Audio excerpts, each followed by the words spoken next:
حدیث میں کیا آتا ہے؟ اللہ اکبر، اللہ کے نبی فرمایا کہ شیطان نامحرم کو تمہارے ذہنوں میں حسین کر کے پیش کرتا ہے. وہ اتنی خوبصورت ہوتی نہیں ہے جتنی وہ خوبصورت کر کے تمہارے سامنے پیش کرتا ہے. حتیٰ کہ انسان فینٹیسائز کر رہا ہوتا ہے کہ یار سبحان اللہ کیا بہترین نیچر ہے اس کی، کیا خوبصورت ہے یہ، کیا اچھی عورت ہے یہ. اتنی ہوتی نہیں ہے تو شیطان اس کے بارے میں وہ کر رہا ہوتا ہے، حتیٰ کہ آپ کے دل میں اس کے لیے پیار محبت ڈیولپ ہو جاتا ہے. And you die to meet her. اور جب آپ میٹنگ کرنے جاتے ہیں تو آپ کو نہیں کہتے تم نے تو یہ چیز ذہن میں نہیں ہوتی کہ تم نے اس کے ساتھ برا گناہ کرنا ہے. بس ہوتا ہے کہ will just meet, I just see her, I may be propose her اور سم تھنگ. لیکن واٹ ہیپنز از ہمارے پاس کاؤنسلنگ میں لڑکے آتے ہیں اور کہتے ہیں کہ ہاں بھائی ہمارا ارادہ بھی نہیں تھا لیکن حالات ایسے بنتے چلے گئے کہ ہم سے یہ گناہ ہو گیا اور اب کیا کریں، کیا اللہ معاف کرے گا؟ اور پھر آتا ہے اور کہتا ہے کہ اب تم نے اتنا بڑا گناہ کر لیا، اب تم اسے چھوڑ دو گے یا تمہیں اللہ تعالیٰ معاف ہی نہیں کرے گا؟ تم کس طرح رب کے سامنے معافی مانگو گے؟ تم نے تو یہ پرومس کیا تھا کہ میں یہ گناہ نہیں کروں گا. تو اللہ سے بھی نا امید کرتا ہے. آدم علیہ السلام سے اس نے یہ گناہ کروایا نا، لیکن توبہ کروانا، کیونکہ فرسٹ ایکسپیرینس تھا اس کا آدم کے ساتھ علیہ السلام، توبہ کروانا جو ہے نا اسے نا امید نہیں کر سکا. آدم علیہ السلام نے کیا کیا؟ ربنا ظلمنا انفسنا وان لم تغفر لنا وترحمنا لنکونن من الخاسرین. تو اس نے ارادہ کیا کہ آج کے بعد میں ان کو گناہ بھی کرواؤں گا اور کہوں گا کہ تم اس منہ سے توبہ کرو گے. 100 چوہے کھا کے بلی حج کو چلی. یہ جو باتیں ہیں نا کہ اللہ سے نا امید کر دینا، دس از ہاؤ شیطان پلیز. تو وی ہیو ٹو انڈرسٹینڈ کہ ہم نے شیطان کو ٹیکل کہاں پہ کرنا ہے. The first thought comes to our mind, اس کو وہیں پہ روکنا ہے. اور ہم بات کریے کہ ہمارے بیہیویئرز کس طرح بنتے ہیں. چلا second thing is whenever you do some wrong action, whenever you سن، حدیث میں آتا ہے کہ ایک ڈاٹ کالا دبا دل پہ لگ جاتا ہے، پھر ایک اور گناہ کرتا ہے دوسرا دبا، تیسرا گناہ کرتا ہے ایک اور دب، اور وہ لگتے لگتے لگتے حتیٰ کہ انسان کا سارا دل کالا ہو جاتا ہے اور اس کو پھر کچھ سمجھ نہیں آتی. پھر وہ قرآن پڑھتا ہے اس کو رونا نہیں آتا، پھر وہ نماز میں کھڑا ہوتا ہے اس کو فوکس ڈیولپ نہیں ہوتا، پھر وہ لیکچر سنتا ہے لوگ رو رہے ہوتے ہیں اس کو رونا نہیں آتا. وہ کہتا ہے یار مجھے کیا مسئلہ ہے، مجھے اثر نہیں کر رہی چیزیں. اس کی وجہ یہ ہے کہ کچھ گناہوں نے اس کو جکڑا ہوا ہے. یہ بندہ ایسا ہے جیسے امیجن کریں اس کے گرد نا لوہے کی چینز لپٹی ہوئی ہیں جو کہ اس کو مسجد جانے نہیں دیتی. چاہتا تو ہے لیکن کوئی یہ چیزیں روک کے رکھتی ہیں. اور یہ کیا ہے؟ یہ گناہ ہے انسان کے. تو الٹیمیٹلی دبا لگتے لگتے لگتے انسان کا دل کالا ہو جاتا ہے، حتیٰ کہ اس پہ باتیں اثر نہیں کرتی. اس پہ رب کا قرآن پڑھا جا رہا وہ اثر نہیں کرتا، حالانکہ اس چیز کو پڑھ کے لوگ رو پڑتے ہیں، ان کی سسکیاں نکل رہی ہوتی ہیں، لیکن انسان سوچتا ہے کہ یار کتنا عرصہ ہو گیا میں نماز میں فوکس نہیں کر پا رہا. وہ چاہتے ہوئے بھی کہ وہ فوکس کرنا چاہے نماز میں، لیکن پھر ڈسٹریکٹ ہو جاتا ہے، وہ حیران پریشان ہوتا ہے. اور اس کی وجہ آج ہم سمجھ لیں وہ ہمارے گناہ ہیں. اگر ہم اپنے گناہ چھوڑ دیں اور توبہ کر لیں اللہ تعالیٰ سچی، تو ہم دیکھیں گے کہ ہمارا دل عبادات میں لگنا شروع ہو جائے گا. وہ کہتے ہیں نا کہ منی بگیٹس منی، پیسے سے زیادہ پیسہ آتا ہے. اسی طرح سے گناہوں سے زیادہ گناہ آتے ہیں. جتنا انسان گناہ کرتا جا رہا ہو اتنے مزید گناہ آتے جاتے ہیں، اور جتنا انسان نیکیاں کرتا جائے اتنی نیکیوں کی توفیق مزید ملتی جاتی ہے. تو یہ جان لیں کہ شیطان کو آپ اپنے اوپر پاور دے رہے ہیں ایوری ٹائم یو اوبے ہم. اسپیشلی ہمارے ساتھ تو قرین بھی ہمارا ایک جن جس کو اللہ تعالیٰ نے ہر انسان سے پیدا کیا ہے.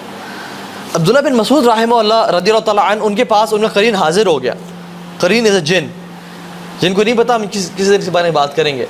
حاضر ہو گیا، نہیں وہ سو ویک اینڈ میک، بہت کمزور. تو عبداللہ بن مسعود رضی اللہ تعالیٰ نے کہا کہ تمہیں کیا ہو گیا؟ Who are you? کہتا ہے میں تمہارا قارئین ہوں. تو انہوں نے پوچھا کہ تم اتنے کمزور کیوں ہو گئے ہو؟ کہتا ہے کہ آپ کی عبادات نے مجھے اتنا کمزور کر دیا ہے. تو یہ جان لیں کہ جتنا انسان کی عبادات زیادہ، جو شیطان ہے ہر انسان کے ساتھ وہ اتنا کمزور، اتنا حکم کم. اور جتنی انسان کی عبادات کم اور گناہ زیادہ، شیطان اتنا پاورفل اور اسٹرانگ ہو جاتا ہے، حتیٰ کہ وہ حکم دیتے ہیں انسان کو. وہ یأمرکم بالفحشاء، قرآن کہتا ہے، وہ وسواس نہیں کرتا، وہ یأمرکم، امر دیتا ہے بالفحشاء کہ تم یہ کام کرو. حتیٰ کہ لوگ ایسے بھی آئے ہیں جو کہتے ہیں کہ ہم مسجد میں ہوتے ہیں اور ہمیں کوئی خیال آتا ہے اور ہم سے رہا نہیں جاتا، ہم اٹھ کے چلے جاتے ہیں اور وہ کام کر دیتے ہیں. لوگ ایسے بھی ہیں جو کہتے ہیں کہ ہم لیپ ٹاپ بند کرنا چاہ رہے ہوتے ہیں لیکن ہم سے بند نہیں ہوتا. We don't want to go to that place, لیکن ہم سے روکا نہیں جا رہا ہوتا اپنے آپ کو. کیا ہے کہ شیطان اتنا حاوی ہو جاتا ہے انسان پہ, اور وہ ٹیمپٹیشنز ڈیزائرز اتنی قابو پا لیتی ہیں اس پہ کہ وہ انسان روک نہیں سکتا اپنے آپ کو. لیکن دوسرے لوگ کون ہیں؟ ان عبادی لیس لک علیہم سلطان, کہ میرے جو بندے نا اللہ تعالیٰ کہتے ہیں کہ ان پہ تمہارا کوئی بس نہیں چلتا, تمہارا حکم چلتا ہی نہیں ہے. یہ لوگ کون ہیں؟ جو اپنے آپ کو نا روک کے رکھتے ہیں. تو یا تو اپنے آپ کو روک کے رکھیں, یہ ڈسپلن کا پین لیں اور آگے leave the rest of your life as a champion, یا تو ابھی یہ کام کر دیں اور ساری زندگی ریگریٹ میں گزاریں, ایک ندامت و شرمندگی میں گزاریں. ٹھیک ہے. اور یہ جو لیکچر ہے نا, سب سے پہلے میں نے سوچا کہ مجھے اس چیز کی نصیحت ہے, تو یہ جو بات میں کر رہا ہوں سب سے پہلے یہ مجھے اس کی ضرورت ہے, یہ میرے لیے اپنے لیے ہے. کیونکہ جب انسان بولتا ہے نا تو اس کو سب سے پہلی چیز جو جا رہی ہوتی ہے اس کے اپنے دل میں جا رہی ہوتی ہے, اور پھر باقیوں کو افیکٹ کر رہی ہوتی ہے. سو ہر بندہ اپنے بارے میں سوچے کہ میرے کون سا پوائنٹ ہے جس میں میں لیگ کر رہا ہوں اور مجھے اس کی اصلاح کرنی ہے. ٹھیک ہے.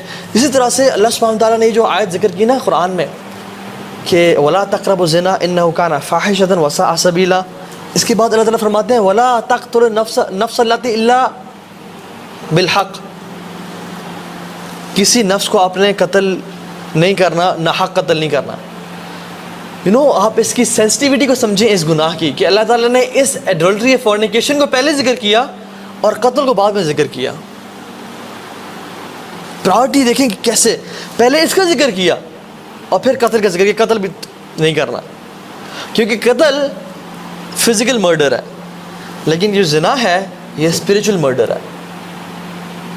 انسان اپنے آپ کو مار رہا ہوتا ہے اسپریچولی, وہ دیکھنے میں تو زندہ ہے لیکن اندر سے مردہ ہے.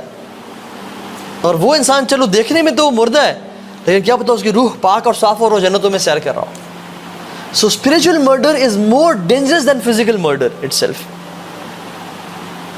کتنے ہی لوگ ہیں جو کہ چل پھر رہے ہیں لیکن اندر سے وہ مردہ ہیں. کیوں ایسا ہوتا ہے کہ جو یہ پاپ سٹار سنگرز ہم یہ دیکھتے ہیں آج کل, ایمی وائن ہاؤس کو دیکھ لیں, رابن ولیمز کو دیکھ لیں, سیلیبریٹیز, آسکر ونرز, بلینئرز, ٹریلینئرز, جن کے پاس پوری دنیا ہے, لوگ ان کو ٹچ کرنے کے لیے, ان سے سیلفی لینے کے لیے مرتے ہیں اور چیختے چلاتے ہیں. یہ اپنے آپ کو اوور ڈوز آف الکوہول سے مار رہے ہیں, یہ اپنا کو سوسائڈ کر کے مار رہے ہیں. ٹونی اسکاٹ کو دیکھ لیں آپ, کتنے ہی لوگ ہیں. کیوں؟ کرٹ کوبین کو دیکھ لیں آپ, کیونکہ ان کا جو اندر ہے نا یہ مر چکا ہوتا ہے, ان کو زندگی کا مقصد سمجھ نہیں آ رہا ہوتا. They are living beings, they are ایوری تھنگ. ساری زندگی انہوں نے باڈی کو فیڈ کیا لیکن سول کو کبھی غذا دی نہیں, اس لیے وہ تڑپ تڑپ کے نا مر جاتی ہے.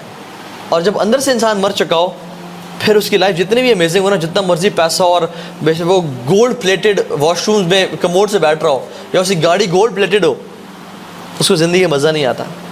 لیکن اگر اندر زندہ ہے نا تو اس کو ایک کھجور ہی کھانے کو ملے نا تو اس کی زندگی امیزنگ ہوتی ہے. اللہ کے نبی کو دیکھ لیں آپ, صحابہ کو دیکھ لیں. ایک صحابی رومن ایمپرر کے پاس گئے اور کہا کہ اس نے کہا کہ تم کیا میسج لے کے آئے ہو, اگر تمہیں مال چاہیے, دولت چاہیے تو ہم تمہیں دیتے ہیں, تم کیا ہم سے لڑو گے آ کے, تم اسلام کے میسج ہو, کیا تم چاہتے ہو؟ تو کہتے ہیں کہ لنخرج العباد بالعبادت العباد الى عبادت رب العباد, کہ ہم لوگوں کی غلامی سے نکال کے ایک رب کی غلامی میں لانا چاہتے ہیں. یہ ہمارا مشن ویژن ہے. اور وہ تھے کس طرح کے, ان کے ہاتھ انگلیاں ٹیڑھی ہو چکی تھی تلواریں پکڑ پکڑ کے, اور ان کے پاس شیلڈز تھی بھی نہیں, انہوں نے چمڑے کے غلاف لپیٹے ہوئے تھے. یہ ان کا حالت تھی. لیکن کانفیڈنس کیسا, زندگی کیسی, پرپس کیسا, کہ رومن امپائر, پرشین امپائر کے سامنے ایسے سیسا پلائی دیوار کی طرح کھڑے ہیں. اس کی وجہ کیا تھی؟ ان کا اسپریچول سیلف زندہ تھا. اور ہم آج کل ایسے کیوں ہو گئے؟ حالانکہ ملینز میں ہیں اور بلینز بھی ہیں مسلمان, لیکن وہ کشمیر پہ حملے کریں, جس پہ مرضی حملہ کریں, ہم ہل نہیں پاتے کیونکہ ہم اندر سے مر چکے ہیں اور شیطان نے ہمیں مار دیا ہے. تو اس لیے سبحانہ تعالیٰ نے اس کو پہلے ذکر کیا, اسپریچول مرڈر کو, اور پھر فزیکل مرڈر کو ذکر کیا کہ تم اس سے بچنا لازمی, اور یہ بھی بہت بڑا گناہ ہے. تو you have to see the sensitivity of how Allah subhanahu wa ta'ala places ayat of Quran.